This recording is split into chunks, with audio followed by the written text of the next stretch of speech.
Good evening, guys. Welcome to my channel. Today we are in the kitchen and we are going to be preparing one of my favorite recipes that was given to me back in 2011, and I call it the Magic Seeds recipe. So this evening what we're going to do is prep the seeds and then we'll see how they look in the morning and try them. So with Magic Seeds, looking at the principles of Chinese medicine, the lung and the large intestine actually are the metal element, and within that they control the skin. So with the large intestine, we're going to be scrubbing all the gunk that gets stuck in there out with these seeds, and it's going to help skin concerns that create heat. So just like acne, rosacea, this will all be helped to have glowing skin. So what we're going to do is we have a nice ramekin here. And I always like to actually use all of these seeds individually and use them the night before. So I keep them in the fridge. We're gonna start with 2 teaspoons of ground flax, right by the crystal there. Then we're going to do the same with our sunflower seeds.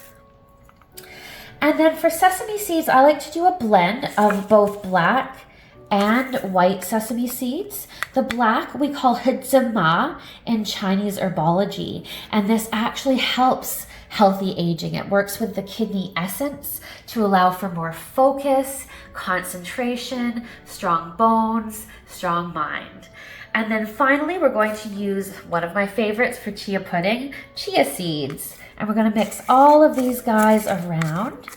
So when we have all 4 magic seeds in our ramekin, we're going to dump some water in it just so it's level, and we're going to have this soak overnight.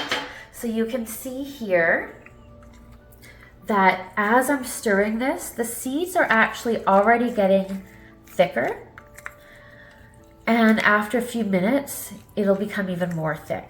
But what I like to do is, you want to have a little bit of extra water in there to really expand the seeds. And then we're just gonna close it overnight. So I'm off to sleep, but I'll see you guys in the morning and we'll taste it.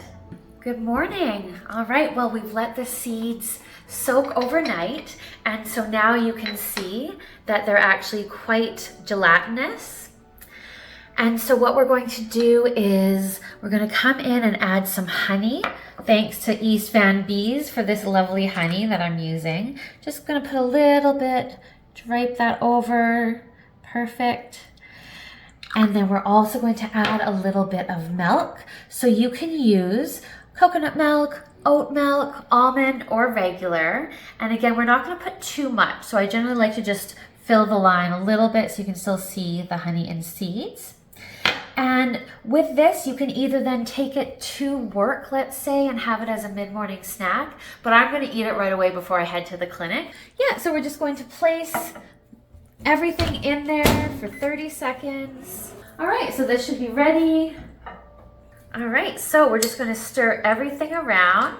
The seeds will be a little bit firm, and then as you work through the honey and milk, it is a nice little cereal almost. And this will continue to bind in your intestines as you eat it, and slowly over the next few days continue to work. So the important thing is that you have lots of water during this time, especially if you're having seeds every day. And some of my patients who still have it every day after I recommended it even 4 years ago, some of them love it that much, but no matter what, when you have had these seeds in your system and you've had your first bowel movement, you're gonna shout out to the world, seeds! Yes, seeds! And that's what I'm going to do after today. So cheers. So good. See you in the next video. Bye.